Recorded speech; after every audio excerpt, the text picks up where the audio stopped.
people like, oh, yeah, well, when we get in our room and the doors are locked, I kick his ass. And he would say things like, I'll make you my bitch. Okay. Whenever, These guys should definitely yeah, not be rooming together. just whenever they would have an argument or like they were in public. Fisher seems like a fucking bully. It seems like a real asshole. I would like to meet this guy. I'd be like, I'll make you my fucking bitch, right? There's a definite alcohol culture in the military. A 2019 study showed that the military leads all other professions in the number of days spent drinking per year.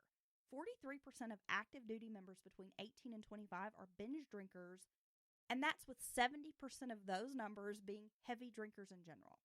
Yeah, it's almost like college mixed with, like if you have a job in college mixed together. You know what I mean? The services are definitely, like, there's a drinking problem, and it seems to only be worsening. Like, it's not getting any better. I mean, this is 2019 study.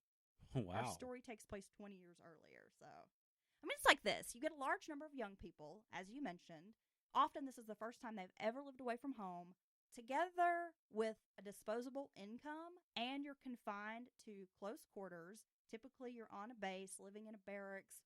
Most of the junior enlisted folks don't have cars, so there's not a lot to do. Is it true you can drink after 18 if you join the military? No.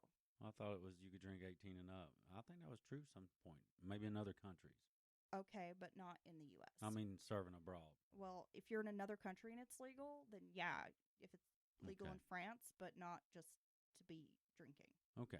Anyway, huge alcohol culture, and it seems like there was a lot of this happening at Fort Campbell in this barracks. Well, this just sounds like a really great environment for trouble.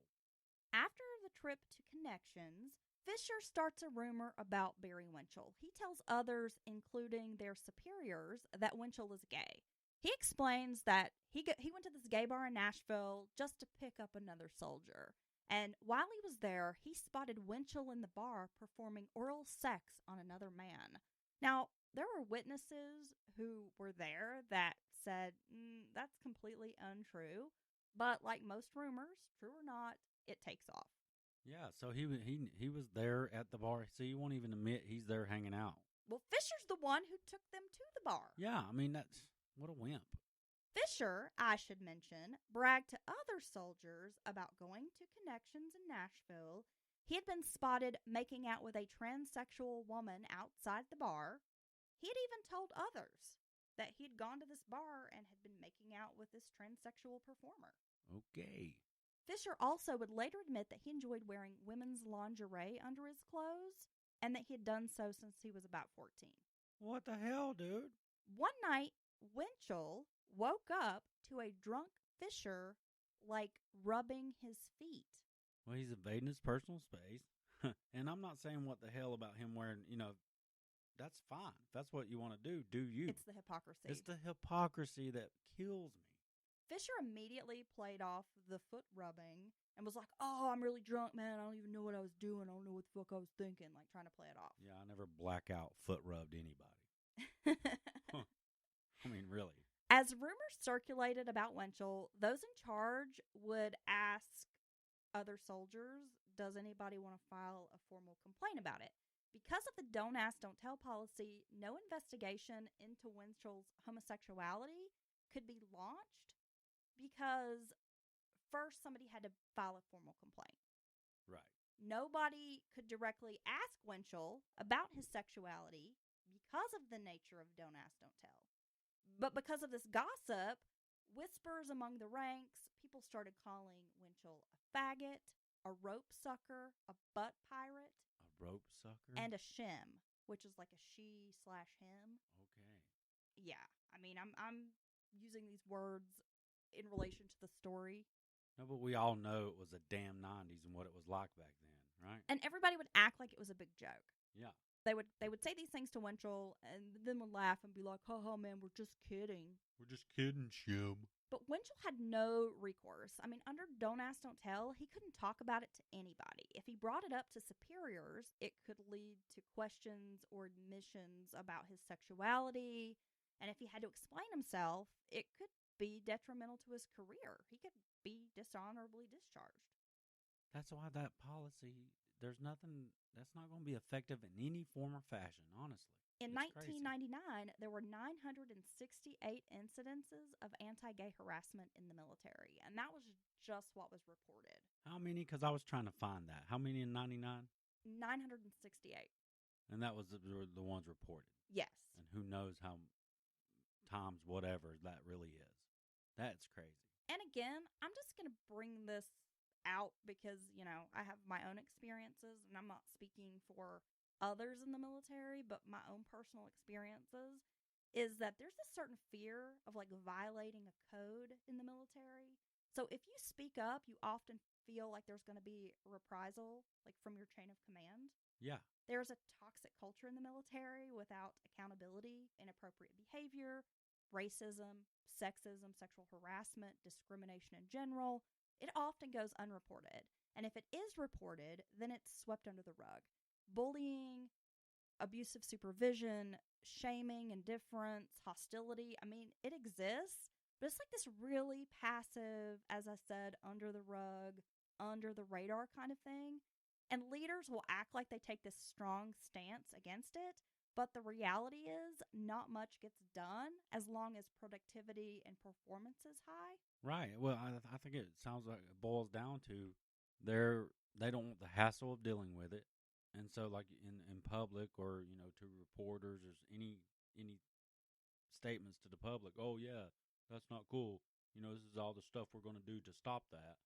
But then when it gets down to actually doing something about it, like you said, it just doesn't make it up the chain of command. And a lot of superiors feel like any report of bad behavior or wrongdoing reflects poorly on the military, their division, them as a leader. Right. So often speaking up is discouraged, even if it's in like a silent kind of way. Yeah, see, I think that's a product of our individualistic nature of our society here in America. Cuts it just right quick, like the concept of suggestion box, right? You're at work or wherever. Any suggestions to make things better for everybody, more cost effective, cool, put it in here. That's a Japanese concept. That's where that was, thought up, if you will. And because they think they're collective, they think about the entire room of people or the entire community. But in America, it's not as effective because the supervisor is not going to give credit to the working guy because he thinks it makes him look bad for either A, not coming up with it, or B, he wants to take credit for it. It's just, that's just, and that's, I think that mentality is what creates all these problems you're listing off. Well, I don't talk about this very often, but I don't care to talk about it here with you guys. I was sexually assaulted in the military. And I mean, you know this, Dylan. When I reported it, I was treated like shit. Like a pariah. It was my fault. I was going to put this mark. I was told by my chief, you're going to mark our division. Okay, so they're slut shaming you. It was like all my fault. So it's victim they made blaming. me feel terrible about it. They made me feel guilty when the other person was punished. That's all the things you shouldn't do to any victim. It was terrible. Yeah, and then you're like you said, it's like a scarlet letter on you now, right? Well, it was at that particular duty station. Yeah, Once I moved on, it was, it wasn't like it followed me. Right, but that's just so. But it set the stage for like the rest of my career. That's wrong on so many levels. Of feeling like you couldn't speak up. But you know me, I'm not one to hold my tongue. No, I think that's why we get along together, because so neither am I. Even having felt this way, I still would always advocate for victims and doing what's right. That's just my nature. Like, I'm a very fair, I want justice. I'm a very fair, balanced kind of person. Like, I want things to be, I want a, universal conformity as far as rules go and punishments and how it's doled out and that everyone's treated equally. I mean, that's like really important to me. So, even knowing that nothing would get done about it or that I would get in trouble, I always would just say, this is what's happened, and I didn't care to speak up. Well, yeah, and see, we're similar in that respect, and we've talked about it before, but that's going to make me speak up even louder. I'm not saying I dealt with the same thing, but just as far as fairness, everyone getting treated the same, no discrimination of any type for any reason, and you're just going to make me speak up louder. So I'm sure I would bet $100 on it that Winchell probably felt very much the same. He can't talk to anyone. There's this policy in place. He can't report this bad behavior. If he does, they're going to treat him like he's the bad guy, not these other dudes. Right. Not the ones who are harassing him, calling him faggot, essentially terrorizing him, Right. making the workplace hostile, the environment feel very uncomfortable. I feel sorry for the guy. Well, I feel sorry. He has no recourse, no support. No, I think sometimes people, or especially the younger people nowadays, don't realize. Now they have plenty of issues they deal with, but as far as support groups or people Political correctness, political and people being more correctness, accepting and understanding, healthy political correctness, and yes, and just and not being afraid to speak out or speak up for yourself. There's still battles being fought today for that very thing as well, but even it blows my mind when I think about when I watch a movie from the early 90s. Let's be honest, even in the movies we enjoy watching again, they talk crazy. They just throw stuff out there that nowadays would never fly. Well, this is an epic, in my opinion, and I know that probably doesn't matter because we're talking about this true crime case, and y'all are probably like, okay, get the fuck on with it, but here's the deal. In my opinion, the chain of command, and I'm talking about like the non-commissioned officers who were directly supervisors to Winchell and these other guys, failed. Epic failure. Yes. Because if you are an NCO and you are hearing your junior personnel using terms like faggot, rope sucker, I mean, what the fuck is that even? Your responsibility is to be like, no, the buck stops here. We're not doing that. Right. That's not happening. So the fact that you're just going to let that fly shows me that you're not a very good leader. Hey, Barry Winchell's NCOs, if you're listening, I got some words for you. Call me. On July 4th of 1999, Winchell has an altercation with another soldier named Calvin Glover.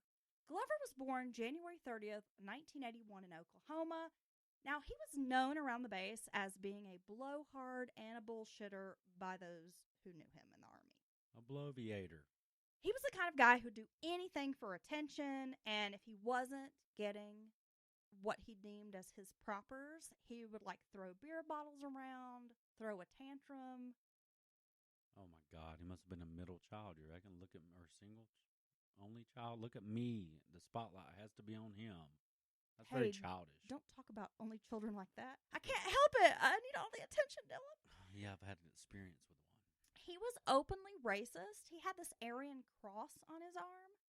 Oh, wow. He sounds great. There was a story about, like, he'd seen another soldier's flight jacket, and there was some sort of patch or emblem on it, and he didn't know that it was, some sort of army, like, symbol.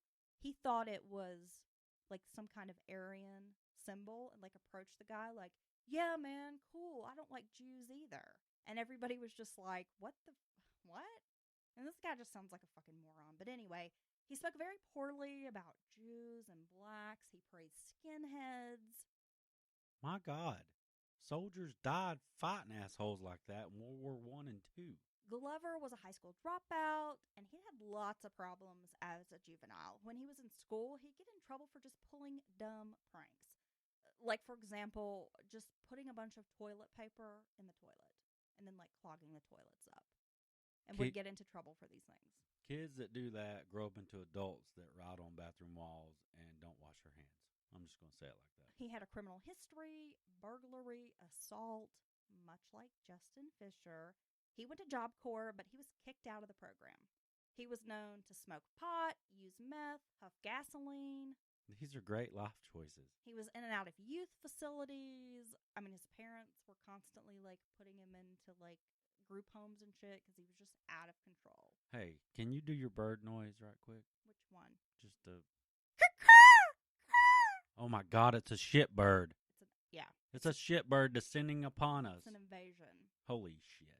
In the Army, there was suspicion of drug use when it came to Calvin Glover. Soldiers reported that he'd gone home on leave, and when he returned, he was boasting that he had 4.5 grams of meth, which they believed because he seemed wired. Well, here's the thing. I wouldn't, if I was using drugs, which drugs are bad, okay, I wouldn't tell anybody. What a dumbass. And Glover was only in the Army because he had forged some checks, and a judge basically told him, you can go to jail or you can join the army.